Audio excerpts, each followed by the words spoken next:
ನಮಸ್ತೆ ಎಲ್ಲರಿಗೂ. Lucky life ಟಿಪ್ಸ್ಗೆ ನಿಮಗೆಲ್ಲರಿಗೂ ಸ್ವಾಗತ. ನನ್ನ ಆತ್ಮೀಯ ಕುಂಭರಾಶಿಯವರೇ, ಕುಂಭರಾಶಿ ಏಪ್ರಿಲ್ 2026 ಈ ಸಂಪೂರ್ಣ ಭವಿಷ್ಯ. ಕಳೆದ 10-11 ತಿಂಗಳುಗಳಿಂದ ನಿಮ್ಮ ಜೀವನದಲ್ಲಿ ನೀವು ಊಹಿಸದಂತಹ ಹಲವಾರು ಏರಿಳಿತಗಳು ಮತ್ತು ಈ ಬದಲಾವಣೆಗಳು ಸಂಭವಿಸಿವೆ. ನಿಮ್ಮ ಜೀವನದಲ್ಲಿ ನಡೆಯುತ್ತಿರುವ ಪ್ರತಿಯೊಂದು ಸಣ್ಣ ಬದಲಾವಣೆಯೂ ನನಗೆ ತಿಳಿದಿದೆ. ಈ ಕಳೆದ 11 ತಿಂಗಳುಗಳಲ್ಲಿ ನೀವು ಅನುಭವಿಸಿದ ಕಷ್ಟಗಳು ಅಥವಾ ಎದುರಿಸಿದ ಸವಾಲುಗಳು ನಿಮ್ಮನ್ನು ಮುಂದಿನ ಉನ್ನತ ಜೀವನಕ್ಕೆ ಸಿದ್ಧಪಡಿಸಲು ನಡೆದ ಘಟನೆಗಳು. ನಿಮ್ಮಲ್ಲಿ ಮೊದಲು ಒಂದು ದೊಡ್ಡ ಬದಲಾವಣೆ ಏನೆಂದರೆ ನೀವು ಅತ್ಯಂತ ದಯಾಳು ಸ್ವಭಾವದವರು. ಯಾರನ್ನೇ ಆಗಲಿ ತಕ್ಷಣ ನಂಬಿಬಿಡ್ತೀರ. ಆದರೆ ಶನಿ ಮತ್ತು ಕೇತುಗಳ ಪ್ರಭಾವದಿಂದಾಗಿ ಈಗ ನೀವು ಯಾರನ್ನು ಅಷ್ಟು ಸುಲಭವಾಗಿ ನಂಬುತ್ತಿಲ್ಲ. ಇದು ನಿಮ್ಮ ಜೀವನದ ದೊಡ್ಡ ಪಾಠ. ಎರಡನೆಯದಾಗಿ, ಹಿಂದೆ ನೀವು ಕೋಪದಲ್ಲೋ ಅಥವಾ ಅತಿಯಾದ ಪ್ರೀತಿಯಲ್ಲೋ ಎಲ್ಲವನ್ನ ಎಲ್ಲರ ಮುಂದೆ ಹೇಳಿಕೊಳ್ತಿದ್ರಿ. ನಿಮ್ಮ ಮನಸ್ಸಿನ ಮಾತುಗಳನ್ನು ಕೇಳಿಸಿಕೊಂಡವರು ಅದನ್ನು ದುರುಪಯೋಗಪಡಿಸಿಕೊಂಡು ನಿಮ್ಮ ಗೌರವಕ್ಕೆ ಧಕ್ಕೆ ತರುತ್ತಿದ್ದರು. ಆದರೆ ಈಗ ನಿಮ್ಮ ಮಾತಿನ ಮೇಲೆ ನಿಮಗೆ ನಿಯಂತ್ರಣ ಬಂದಿದೆ. ಮೂರನೆಯ ಪ್ರಮುಖ ಅಂಶವೆಂದರೆ ಸಂಬಂಧಗಳನ್ನು ಉಳಿಸಿಕೊಳ್ಳಲು ನೀವು ಎಷ್ಟೋ ಬಾರಿ ಹಠ ಹಿಡಿಯುತ್ತಿದ್ರಿ. ಎದುರಿಗಿದ್ದವರು ನಿಮ್ಮನ್ನು ಕಡೆಗಣಿಸಿದರೂ ನೀವು ಅವರ ಹಿಂದೆ ಹೋಗುತ್ತಿದ್ರಿ. ಆದರೆ ಈಗ ಅಂತಹ ಅನಗತ್ಯ ಸಂಬಂಧಗಳಿಂದ ನೀವು ದೂರಾಗಿದ್ದೀರಾ. ನಿಮ್ಮ ಸ್ವಂತ ಅಸ್ತಿತ್ವ ಮತ್ತು ಗೌರವದ ಬಗ್ಗೆ ನೀವು ಜಾಗೃತರಾಗಿದ್ದೀರಿ. ಈ ಒಂದು ಆತ್ಮವಿಶ್ವಾಸವೇ ನಿಮ್ಮನ್ನು ಈಗ ಯಶಸ್ಸಿನತ್ತ ಕೊಂಡೊಯ್ಯುತ್ತಿದೆ. ಜನರು ನಿಮ್ಮ ಬಗ್ಗೆ ಏನು ಅಂದುಕೊಳ್ತಾರೋ ಎಂಬ ಭಯ ಈಗ ನಿಮಗಿಲ್ಲ. ಈಗ ನಿಮ್ಮ ವೃತ್ತಿ ಜೀವನದ ಬಗ್ಗೆ ಮಾತನಾಡೋಣ. ನಿಮ್ಮ ಕರ್ಮಸ್ಥಾನದ ಅಧಿಪತಿಯಾದ ಮಂಗಳನು ಕಳೆದ 1.5 ತಿಂಗಳಿನಿಂದ ಬುಧ ಮತ್ತು ರಾಹುವಿನೊಂದಿಗೆ ಲಗ್ನದಲ್ಲಿ ಸಂಚರಿಸುತ್ತಿದ್ದನು. ಈ ಕಾರಣದಿಂದಾಗಿ ನಿಮ್ಮ ಕೆಲಸದಲ್ಲಿ ಅಸ್ಥಿರತೆ ಇತ್ತು. ಮೇಲಾಧಿಕಾರಿಗಳೊಂದಿಗೆ ಸಣ್ಣ ಪುಟ್ಟ ಭಿನ್ನಾಭಿಪ್ರಾಯಗಳು ಉಂಟಾಗುತ್ತಿದ್ದವು ಮತ್ತು ಕೆಲಸದಲ್ಲಿ ನಿರೀಕ್ಷಿತ ಬೆಂಬಲ ಸಿಗುತ್ತಿರಲಿಲ್ಲ. ಆದರೆ ಏಪ್ರಿಲ್ 2ರಂದು ಮಂಗಳನು ತನ್ನ ಮಿತ್ರ ರಾಶಿಯಾದ ಮೀನ ರಾಶಿಗೆ ಪ್ರವೇಶಿಸುತ್ತಾನೆ. ಅಲ್ಲಿ ಅವನು ಸೂರ್ಯನೊಂದಿಗೂ ಇರುತ್ತಾನೆ. ಏಪ್ರಿಲ್ 2ರ ನಂತರ ನಿಮ್ಮ ಉದ್ಯೋಗದಲ್ಲಿ ಅದ್ಭುತ ಬದಲಾವಣೆಗಳು ಕಾಣಿಸಲಿವೆ. ಈ ಹೊಸ ಉದ್ಯೋಗದ ಹುಡುಕಾಟದಲ್ಲಿರುವವರಿಗೆ ಉತ್ತಮ ಸಂಬಳದೊಂದಿಗೆ ಕೆಲಸ ಸಿಗುತ್ತೆ. ಯಾರು ಈ ಕೆಲಸ ಕಳೆದುಕೊಂಡಿದ್ದಾರೋ ಅಥವಾ ಉದ್ಯೋಗದಲ್ಲಿ ಕಾನೂನು ಸಮಸ್ಯೆಗಳನ್ನು ಎದುರಿಸುತ್ತಾರೋ ಅವೆಲ್ಲವೂ ನಿವಾರಣೆಯಾಗಲಿದೆ. ಈ ಸರ್ಕಾರಿ ಕೆಲಸಗಳಿಗೆ ಸಂಬಂಧಿಸಿದಂತೆ ಯಾವುದೇ ಅಡೆತಡೆಗಳಿದ್ದರೂ ಅವು ದೂರವಾಗುತ್ತೆ. ನಿಮ್ಮನ್ನು ಕಡೆಗಣಿಸುತ್ತಿದ್ದ ಮೇಲಾಧಿಕಾರಿಗಳು ಈಗ ನಿಮ್ಮ ಬೆಲೆ ಏನೆಂದು ಅರ್ಥ ಮಾಡಿಕೊಳ್ತಾರೆ. ಈ ವ್ಯಾಪಾರಸ್ಥರಿಗೆ ದೊಡ್ಡ ಹೂಡಿಕೆದಾರರು ಸಿಗಲಿದ್ದಾರೆ ಮತ್ತು ನಿಮ್ಮ ವ್ಯವಹಾರವನ್ನು ವಿಸ್ತರಿಸಲು ಇದು ಅತ್ಯಂತ ಸೂಕ್ತ ಸಮಯ. ನಿಮ್ಮ ಹಳೆಯ ಯೋಜನೆಗಳು ಈಗ ಕಾರ್ಯರೂಪಕ್ಕೆ ಬರಲಿವೆ. ಆರ್ಥಿಕ ದೃಷ್ಟಿಯಿಂದ ಏಪ್ರಿಲ್ 11ರ ನಂತರದ ಸಮಯ ಬಹಳ ವಿಶೇಷವಾಗಿದೆ. ಬುಧ ಮತ್ತು ಬೃಹಸ್ಪತಿಯ ನಡುವೆ ನಡೆಯುವ ರಾಶಿ ಪರಿವರ್ತನೆಯ ರಾಜಯೋಗ ನಿಮ್ಮ ಜೀವನದಲ್ಲಿ ಹಣದ ಮಳೆಯನ್ನು ಸುರಿಸಲಿದೆ. ಈ ಶೇರ್ ಮಾರ್ಕೆಟು ಅಥವಾ ಈ ಒಂದು ಲಾಟರಿ ಅಥವಾ ಹೂಡಿಕೆಗಳಲ್ಲಿ ತೊಡಗಿರುವವರಿಗೆ ಈ ಸಮಯದಲ್ಲಿ ಬಂಪರ್ ಲಾಭ ಕಾದಿದೆ. ಕೇವಲ ಕೆಲಸದಿಂದ ಮಾತ್ರವಲ್ಲದೆ ಬೇರೆ ಬೇರೆ ಮೂಲಗಳಿಂದಲೂ ನಿಮಗೆ ಹಣ ಹರಿದು ಬರಲಿದೆ. ಹಣದ ಕೊರತೆಯಿಂದಾಗಿ ನಿಂತು ಹೋಗಿದ್ದ ನಿಮ್ಮ ಕನಸಿನ ಯೋಜನೆಗಳು ಈಗ ವೇಗವಾಗಿ ಪೂರ್ಣಗೊಳ್ಳಲಿವೆ. ಸಂತಾನದಿಂದ ಅಥವಾ ಜೀವನ ಸಂಗಾತಿಯ ಕಡೆಯಿಂದಲೂ ನಿಮಗೆ ಆರ್ಥಿಕ ನೆರವು ಸಿಗುವ ಸಾಧ್ಯತೆಗಳಿವೆ. ಏಪ್ರಿಲ್ 2ರಿಂದಲೇ ಈ ಧನ ಲಾಭದ ಪ್ರತಿಕ್ರಿಯೆ ಆರಂಭವಾಗಲಿದ್ದು, ತಿಂಗಳ ಅಂತ್ಯದ ವೇಳೆಗೆ ನಿಮ್ಮ ಬ್ಯಾಂಕ್ ಬ್ಯಾಲೆನ್ಸ್ ಗಣನೀಯವಾಗಿ ಏರಿಕೆಯಾಗಲಿದೆ.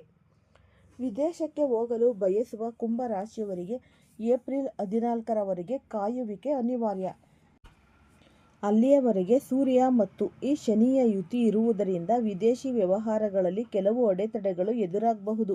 ಆದರೆ ಏಪ್ರಿಲ್ 14ರ ನಂತರ ಪರಿಸ್ಥಿತಿ ಸಂಪೂರ್ಣವಾಗಿ ಬದಲಾಗುತ್ತೆ. ಈ ವೀಸಾ ಸಮಸ್ಯೆಗಳು, ಇಮಿಗ್ರೇಷನ್ ಸಂಬಂಧಿತ ಭಯ ಅಥವಾ ವಿದೇಶದಲ್ಲಿ ಉದ್ಯೋಗ ಸಿಗದ ಪರಿಸ್ಥಿತಿ ಇದ್ದರೆ ಏಪ್ರಿಲ್ 19ರ ನಂತರ ಎಲ್ಲವೂ ಶುಭವಾಗಲಿದೆ. ಅಂತಾರಾಷ್ಟ್ರೀಯ ಮಟ್ಟದಲ್ಲಿ ವ್ಯವಹಾರ ಮಾಡುವವರಿಗೆ ಏಪ್ರಿಲ್ ಕೊನೆಯ ವಾರದಲ್ಲಿ ದೊಡ್ಡ ಒಪ್ಪಂದಗಳು ಸಿಗಲಿವೆ. ವೈವಾಹಿಕ ಜೀವನದ ಬಗ್ಗೆ ನಾವು ನೋಡೋದಾದರೆ ತಿಂಗಳ ಆರಂಭದ 14 ದಿನಗಳು ಸ್ವಲ್ಪ ಜಾಗರೂಕತೆಯಿಂದ ಇರಬೇಕು. ಸೂರ್ಯ ಮತ್ತು ಶನಿಯ ಸಂಘರ್ಷದಿಂದಾಗಿ ಸಣ್ಣ ವಿಷಯಕ್ಕೂ ದಂಪತಿಗಳ ನಡುವೆ ವಾದ ವಿವಾದಗಳು ನಡೆಯಬಹುದು. ಆದರೆ ಏಪ್ರಿಲ್ 14ರ ನಂತರ ಈ ಒಂದು ಉದ್ವಿಗ್ನತೆ ಕಡಿಮೆಯಾಗಿ ಪ್ರೀತಿ ಹೆಚ್ಚಾಗುತ್ತೆ. ಮದುವೆಯಾಗಲು ಬಯಸುವವರಿಗೆ ಉತ್ತಮ ಸಂಬಂಧಗಳು ಹುಡುಕಿಕೊಂಡು ಬರುತ್ತೆ. ಏಪ್ರಿಲ್ 11ರ ನಂತರ ಪ್ರೇಮ ವಿವಾಹಕ್ಕೆ ಮನೆಯವರ ಒಪ್ಪಿಗೆ ಸಿಗುವ ಸಾಧ್ಯತೆ ಕೂಡ ಹೆಚ್ಚಿದೆ. ಈ ಎರಡನೇ ಮದುವೆಯ ಆಲೋಚನೆಯಲ್ಲಿರುವವರಿಗೂ ಈ ಒಂದು ಸಮಯ ಶುಭ ಫಲಗಳನ್ನು ನೀಡುತ್ತೆ. ನಿಮ್ಮ ಸಂಗಾತಿಯೊಂದಿಗೆ ಇದ್ದ ಮನಸ್ತಾಪಗಳು ದೂರವಾಗಿ ಪರಸ್ಪರ ಅರಿವು ಹೆಚ್ಚಾಗುತ್ತೆ. ಏಪ್ರಿಲ್ 19ರಂದು ಶುಕ್ರನು ನಿಮ್ಮ 4ನೇ ಮನೆಗೆ ಪ್ರವೇಶಿಸುವುದರಿಂದ ಈ ಮಾಲವ್ಯ ಮಹಾಪುರುಷ ಯೋಗ ನಿರ್ಮಾಣವಾಗುತ್ತದೆ. ಇದು ಆಸ್ತಿ ಖರೀದಿಗೆ ಅತ್ಯಂತ ಒಳ್ಳೆಯ ಸಮಯ. ಸ್ವಂತ ಮನೆ ಕಟ್ಟುವ ಅಥವಾ ಖರೀದಿಸುವ ಕನಸು ಈ ತಿಂಗಳು ನನಸಾಗಬಹುದು. ದೀರ್ಘಕಾಲದಿಂದ ಮಾರಾಟವಾಗದ ಆಸ್ತಿ ಈಗ ಮಾರಾಟವಾಗಿ ನಿಮಗೆ ಲಾಭ ತಂದುಕೊಡಲಿದೆ. ಈ ಹೊಸ ವಾಹನ ಖರೀದಿಸುವ ಯೋಗವು ನಿಮಗಿದೆ. ನಿಮ್ಮ ಮನೆಯ ವಾತಾವರಣವು ಸುಧಾರಿಸಲಿದೆ ಮತ್ತು ಸಮಾಜದಲ್ಲಿ ನಿಮ್ಮ ಗೌರವ ಹೆಚ್ಚಾಗಲಿದೆ. ಈ ಕಳೆದ ಕೆಲವು ತಿಂಗಳುಗಳಿಂದ ಮಕ್ಕಳ ವಿಷಯದಲ್ಲಿ ನೀವು ಚಿಂತಿತರಾಗಿದ್ದಿರಬಹುದು. ಅವರ ಆರೋಗ್ಯ ಅಥವಾ ಭವಿಷ್ಯದ ಬಗ್ಗೆ ಇದ್ದ ಆತಂಕಗಳು ಈಗ ದೂರವಾಗಲಿವೆ. ಏಪ್ರಿಲ್ 11ರ ನಂತರ ಮಕ್ಕಳೊಂದಿಗೆ ನಿಮ್ಮ ಸಂಬಂಧ ಸುಧಾರಿಸುತ್ತೆ. ಈ ಮಕ್ಕಳ ವಿದ್ಯಾಭ್ಯಾಸಕ್ಕಾಗಿ ವಿದೇಶಕ್ಕೆ ಕಳುಹಿಸುವ ಪ್ರಯತ್ನಗಳು ಯಶಸ್ವಿಯಾಗಲಿವೆ. ದಂಪತಿಗಳು ಸಂತಾನ ಭಾಗ್ಯಕ್ಕಾಗಿ ಕಾಯುತ್ತಿದ್ದರೆ ಈ ತಿಂಗಳು ನಿಮಗೆ ಶುಭ ವಾರ್ತೆ ಕೇಳಿಬರಲಿದೆ. ವಿದ್ಯಾರ್ಥಿಗಳಿಗೆ ಏಪ್ರಿಲ್ 11ರ ನಂತರ ಏಕಾಗ್ರತೆ ಹೆಚ್ಚಾಗಿ ಸ್ಪರ್ಧಾತ್ಮಕ ಪರೀಕ್ಷೆಗಳಲ್ಲಿ ಉತ್ತಮ ಫಲಿತಾಂಶ ಲಭಿಸಲಿದೆ. ಆರೋಗ್ಯದ ವಿಷಯದಲ್ಲಿ ನೀವು ಏಪ್ರಿಲ್ 11ರವರೆಗೆ ಸ್ವಲ್ಪ ಎಚ್ಚರದಿಂದ ಇರಬೇಕು. ಈ ಪಚನಕ್ರಿಯೆಯ ಸಮಸ್ಯೆಗಳು ಅಥವಾ ಬೆನ್ನು ನೋವು ಕಾಣಿಸಿಕೊಳ್ಳಬಹುದು. ಆದರೆ 11ರ ನಂತರ ಆರೋಗ್ಯದಲ್ಲಿ ಚೇತರಿಕೆ ಕಂಡುಬರಲಿದೆ. ಇನ್ನು ಕಾನೂನು ಸಮರ ಅಥವಾ ಈ ಒಂದು ಕೋರ್ಟ್ ಕೇಸ್ಗಳಲ್ಲಿ ಸಿಲುಕಿಕೊಂಡವರಿಗೆ ಈ ಏಪ್ರಿಲ್ ತಿಂಗಳು ವಿಜಯೋತ್ಸವದ ತಿಂಗಳಾಗಿದೆ. ನೀವು ನ್ಯಾಯಾಲಯದಲ್ಲಿ ಗೆಲುವು ಸಾಧಿಸುತ್ತೀರಿ ಮತ್ತು ನಿಮ್ಮ ವಿರುದ್ಧ ನಡೆದಿದ್ದ ಯಾವುದೇ ಪಿತೂರಿಗಳು ಅಥವಾ ವಂಚನೆಗಳು ಈಗ ಬಯಲಿಗೆ ಬಂದು ನಿಮಗೆ ನ್ಯಾಯ ಸಿಗಲಿದೆ. ಈ ಸರ್ಕಾರಿ ಮಟ್ಟದ ಬೆಂಬಲವು ನಿಮಗೆ ದೊರೆಯಲಿದೆ. ನಿಮ್ಮ ಜೀವನದ ಈ ಒಂದು ಯಶಸ್ಸಿನ ಹಾದಿಯನ್ನು ಸುಗಮಗೊಳಿಸಲು ಕೆಲವು ಸರಳ ಪರಿಹಾರಗಳನ್ನು ಪಾಲಿಸಿ.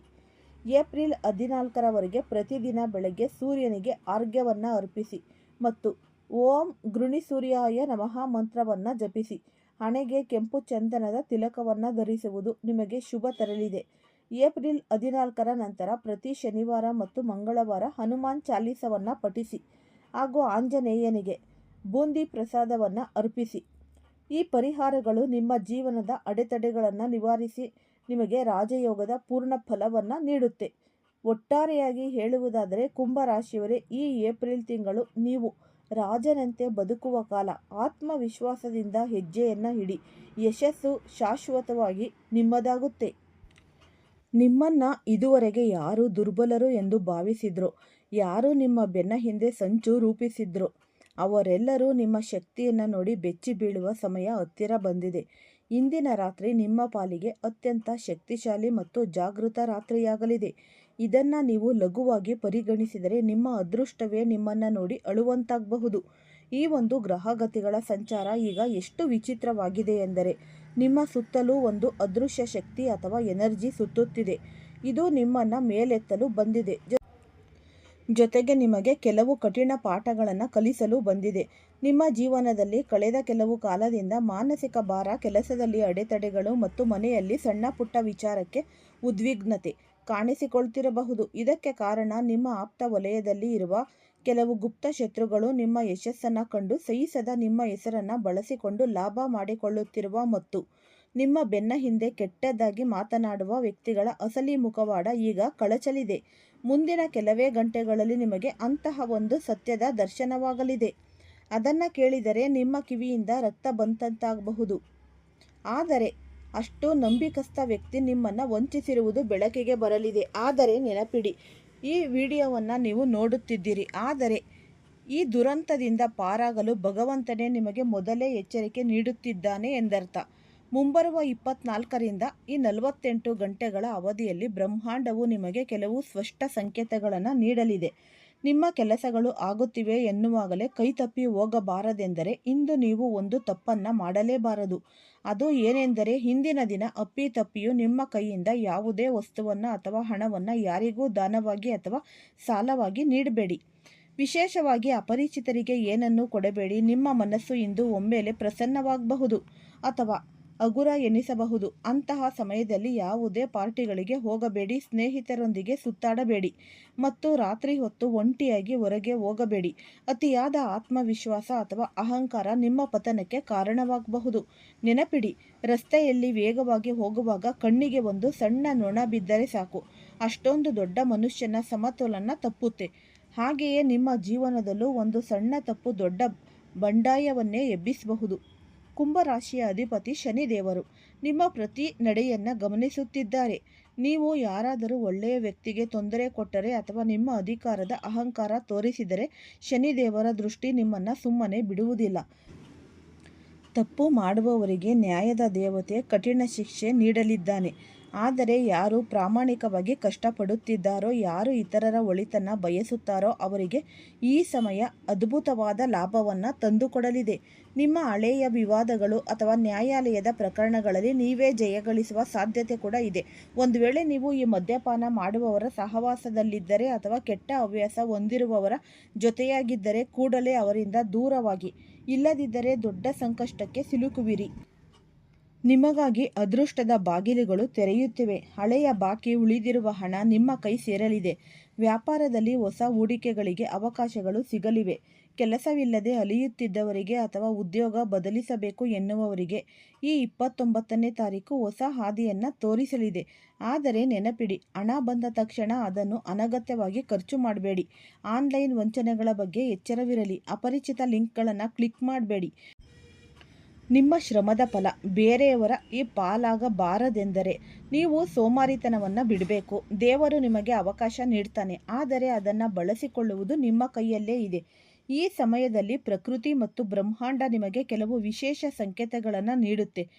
ಯಾವುದೇ ಕಾರಣವಿಲ್ಲದೆ ಮಧ್ಯರಾತ್ರಿ ನಿದ್ದೆ ಕೆಡುವುದು ಅಥವಾ ಮನಸ್ಸಿನಲ್ಲಿ ಯಾವುದೋ ಹಳೆಯ ವ್ಯಕ್ತಿಯ ಹೆಸರು ನೆನಪಾಗುವುದು ಸಾಮಾನ್ಯವಲ್ಲ. ಇದು ಶನಿ ಮತ್ತು ಚಂದ್ರನ ಪ್ರಭಾವದಿಂದ ನಿಮ್ಮ ಅದೃಷ್ಟ ಬದಲಾಗುತ್ತಿದೆ ಎನ್ನುವುದರ ಒಂದು ಸೂಚನೆ. ನಿಮ್ಮ ಕನಸಿನಲ್ಲಿ ಶಿವಲಿಂಗ ಕಾಣಿಸಿಕೊಳ್ಳುವುದು ಅಥವಾ ಸಾಮಾಜಿಕ ಜಾಲತಾಣಗಳಲ್ಲಿ ಪದೇ ಪದೇ ಶನಿದೇವರ ಫೋಟೋ ಅಥವಾ ವಿಡಿಯೋಗಳು ನಿಮ್ಮ ಕಣ್ಣಿಗೆ ಬೀಳುವುದು ಒಂದು ದೈವಿಕ ಸಂಕಲ್ಪ. ನಿಮ್ಮ ಕರ್ಮದ ಲೆಕ್ಕಾಚಾರ ಈಗ ಪೂರ್ಣಗೊಳ್ಳಲಿದೆ ಎಂದರ್ಥ. ಯಾರಾದರೂ ಬಡವರು ಅಥವಾ ವೃದ್ಧರು ಬಂದು ನಿಮ್ಮ ಬಳಿ ಸಹಾಯ ಕೇಳಿದರೆ ಅವರನ್ನು ಕಡೆಗಣಿಸಬೇಡಿ. ಸಾಕ್ಷಾತ್ ಈಶ್ವರನೇ ನಿಮ್ಮ ಪರೀಕ್ಷೆ ನಡೆಸಲು ಈ ರೂಪದಲ್ಲಿ ಬಂದಿರಬಹುದು. ಯಾರಾದರೂ ನಿಮ್ಮನ್ನು ಕೆಣಕಿಡಿದರೆ ಅಥವಾ ಹೀಯಾಳಿಸಿದರೆ ಮೌನವಾಗಿರಿ. ಶಾಂತವಾಗಿರುವ ನೀರು ಸುಂದರವಾಗಿ ಕಾಣುತ್ತೆ, ಅದೇ ನೀರು ಉಕ್ಕಿ ಹರಿದರೆ ಪ್ರಳಯವಾಗುತ್ತೆ. ನಿಮ್ಮ ಮೌನವೇ ನಿಮ್ಮ ಶತ್ರುಗಳಿಗೆ ದೊಡ್ಡ ಉತ್ತರವಾಗಲಿದೆ. ಯಾವುದಾದರೂ ಪ್ರಾಣಿ, ಉದಾಹರಣೆಗೆ ಕಪ್ಪು ನಾಯಿ ಅಥವಾ ಹಸು, ನಿಮ್ಮ ಹತ್ತಿರ ಬರುವುದು ಕೂಡ ಶುಭ ಸಂಕೇತವೆಂದು ಪರಿಗಣಿಸಿ. ನಿಮ್ಮ ಜೀವನದ ಸಕಲ ಸಂಕಷ್ಟಗಳು ದೂರವಾಗಿ ನೀವು 7 ತಲೆಮಾರುಗಳು ಕುಳಿತು ಉಣ್ಣುವಷ್ಟು ಸುಖ ಸಂಪತ್ತು ಬರುತ್ತೆ. ಬೆಳಗ್ಗೆ 6ರಿಂದ 8 ಗಂಟೆಯ ನಡುವೆ ಒಂದು ತಾಮ್ರದ ಲೋಟದಲ್ಲಿ ಶುದ್ಧ ನೀರನ್ನು ತೆಗೆದುಕೊಳ್ಳಿ. ಅದಕ್ಕೆ 1 ಚಮಚ ಹಸಿ ಹಾಲು ಮತ್ತು 1 ಚಿಟಿಕೆ ಅರಿಶಿಣವನ್ನು ಬೆರೆಸಿ. ಸೂರ್ಯನ ಕಡೆಗೆ ನೋಡುತ್ತಾ ಅಥವಾ ಮನಸ್ಸಿನಲ್ಲಿ ಶಿವನನ್ನು ಸ್ಮರಿಸುತ್ತಾ ಓಂ ನಮಃ ಶಿವಾಯ ಮಂತ್ರವನ್ನು 11 ಬಾರಿ ಪಠಿಸಿ. ಈ ಮಿಶ್ರಿತ ಜಲವನ್ನು ಅಶ್ವತ್ಥಮರದ ಬುಡಕ್ಕೆ ಅರ್ಪಿಸಿ. ನೀರನ್ನು ಅರ್ಪಿಸುವಾಗ ಮನಸ್ಸಿನಲ್ಲಿ ಯಾವುದೇ ಆಸೆ ಅಥವಾ ಬೇಡಿಕೆಗಳನ್ನು ಇಡಬೇಡಿ. ಕೇವಲ ನನ್ನ ಕಲ್ಯಾಣ ಮಾಡು ಪ್ರಭು ಎಂದು ಪ್ರಾರ್ಥಿಸಿ. ಸಾಧ್ಯವಾದರೆ ಈ ದಿನ ಯಾರಾದರೂ ಒಬ್ಬರು ಹಿರಿಯರಿಗೆ ಅಥವಾ ಅವಶ್ಯಕತೆ ಇರುವವರಿಗೆ ಬಿಳಿ ಬಣ್ಣದ ವಸ್ತ್ರವನ್ನು ಅಥವಾ ಅನ್ನದಾನವನ್ನು ಮಾಡಿ. ಈ ದಾನವು ಪ್ರದರ್ಶನಕ್ಕಾಗಿ ಇರಬಾರದು, ಬದಲಿಗೆ ಮನಸ್ಸಿನ ಶಾಂತಿಗಾಗಿ ಇರಲಿ. ಈ ವಿಡಿಯೋವನ್ನು ಫಸ್ಟಿಂದ ಹಿಡಿದು ಕೊನೆ ತನಕ ಸ್ಕಿಪ್ ಮಾಡ್ದಲೇ ನೋಡಿದ್ರೆ ತುಂಬಾ ಉಪಯುಕ್ತವಾದ ಮಾಹಿತಿ ನಿಮಗೂ ಕೂಡ ಲಭಿಸುತ್ತೆ. ಈ ವಿಡಿಯೋ ಇಷ್ಟ ಆಗಿದ್ದಲ್ಲಿ ಪುಟ್ಟದೊಂದು ಲೈಕ್ ಕೊಡೋದನ್ನು ಮರಿಬೇಡಿ. ಈ ರಾಶಿಯವರು ಯಾರೆಲ್ಲ ಇದ್ದೀರಾ ಅವರು ಹೆಚ್ಚಾಗಿ ಈ ವಿಡಿಯೋವನ್ನು ಎಲ್ಲರಿಗೂ ಕೂಡ ಶೇರ್ ಮಾಡಿ. ಓಂ ಶ್ರೀ ಶನೇಶ್ವರಾಯ ನಮಃ ಅಂತ ಕಮೆಂಟ್ ಬಾಕ್ಸ್ನಲ್ಲಿ ಕಮೆಂಟನ್ನು ಹಾಕಿ. ಇಲ್ಲ ಅಂದರೆ ನಿಮ್ಮ ಮನೆ ದೇವರು, ನಿಮ್ಮ ಕುಲದೇವರ ಹೆಸರನ್ನು ಈ ಕಮೆಂಟ್ ಬಾಕ್ಸ್ನಲ್ಲಿ ಹಾಕಿ. ಈ ಮಾಹಿತಿ ಎಲ್ಲರಿಗೂ ಕೂಡ ಇಷ್ಟ ಆಗಿದೆ ಅಂತ ಭಾವಿಸ್ತೀನಿ. ಎಲ್ಲರಿಗೂ ಸಹ ಧನ್ಯವಾದಗಳು.